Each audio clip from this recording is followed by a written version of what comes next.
Halo Sobat Belajar, pada video ini akan menjelaskan mengenai perilaku pada hewan moluska kelas Gastropoda khususnya pada spesies bekicot dengan nama ilmiah Achatina fulica.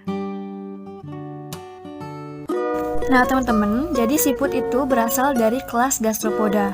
Gastropoda berasal dari bahasa Yunani yang terdiri dari dua kata, yaitu gaster yang berarti perut, sementara podos yaitu kaki. Jadi, gastropoda berarti hewan yang bertubuh lunak yang berjalan menggunakan perutnya. Nah, seperti ini pergerakan hewan bekicot dari bawah kaca.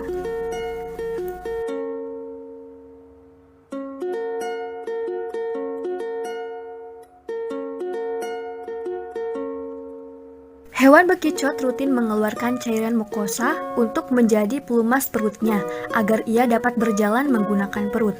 Senyawa dalam lendir dapat membuat siput bergerak akrobatik, bahkan sampai meluncur di mata pisau yang tajam, siput sama sekali tidak terluka. Nah, hal tersebut karena lendir yang dihasilkan siput mengandung senyawa kompleks polisakarida predomin dengan sedikit kandungan protein. Nah, jika lendir bercampur dengan air, maka akan terbentuk slime berupa lem unik atau juga disebut dengan gel biopolimer. Lendir siput memiliki fungsi yang ganda, yaitu sebagai lem sekaligus sebagai pelumas atau lubrikan. Morfologi bekicot terdiri dari 1. Mata dan bintik mata, 2. Mulut, 3. Tentakel pendek, 4. Kaki perut, 5. Cangkang, 6. Tentakel panjang, dan 7. Kepala. Achatina fulica merupakan hewan invertebrata yang bertubuh lunak. Tubuhnya dilindungi oleh cangkang yang berbentuk dari bahan kapur yang kuat. Cangkang bekicot terpilin spiral dengan jumlah putaran 7. Bentuk cangkang fusiform, tidak memiliki tutup cangkang atau disebut juga dengan operculum. Jika tubuhnya diberi stimulus berupa sentuhan, maka bekicot akan mengkerut dan masuk ke dalam cangkoknya.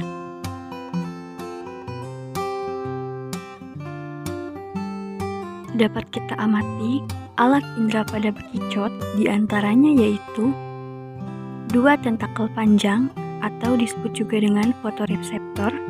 Bagian ini terdiri atas sepasang dan berfungsi sebagai penerima rangsangan cahaya. Jika terdapat cahaya, maka siput akan mengeluarkan tentakel yang lebih panjang. Dan apabila tidak ada cahaya, maka siput tidak akan mengeluarkan tentakelnya lebih panjang, seperti pada saat ada cahaya. Karena siput hanya bisa melihat terang dan gelap. Kemudian, 2 tentakel pendek atau kemoreseptor. Bagian yang terdiri dari sepasang ini berfungsi sebagai alat peraba, sekaligus untuk menerima sensor kimiawi. Selanjutnya yaitu rima oris atau celah mulut yang memiliki gigi halus atau disebut juga dengan radula. Radula ini berfungsi sebagai bagian tubuh untuk memakan daun. Achatina fulica termasuk keong darat yang pada umumnya mempunyai kebiasaan hidup di tempat lembab dan aktif di malam hari atau disebut juga dengan hewan nokturnal. Sifat nokturnal hewan bekicot bukan semata-mata ditentukan oleh faktor gelap di waktu malam, tetapi ditentukan oleh faktor suhu dan kelembaban lingkungannya. Di waktu siang setelah hujan, banyak ditemukan bekicot kebanyakan akan aktif pada malam hari, karena pada malam hari suhu di lingkungan akan lebih dingin dan lembab. Hal tersebut juga mencegah agar siput tidak terkena sinar matahari secara langsung. Bekicot mempunyai kemampuan untuk mengeluarkan cahaya selayaknya kunang-kunang.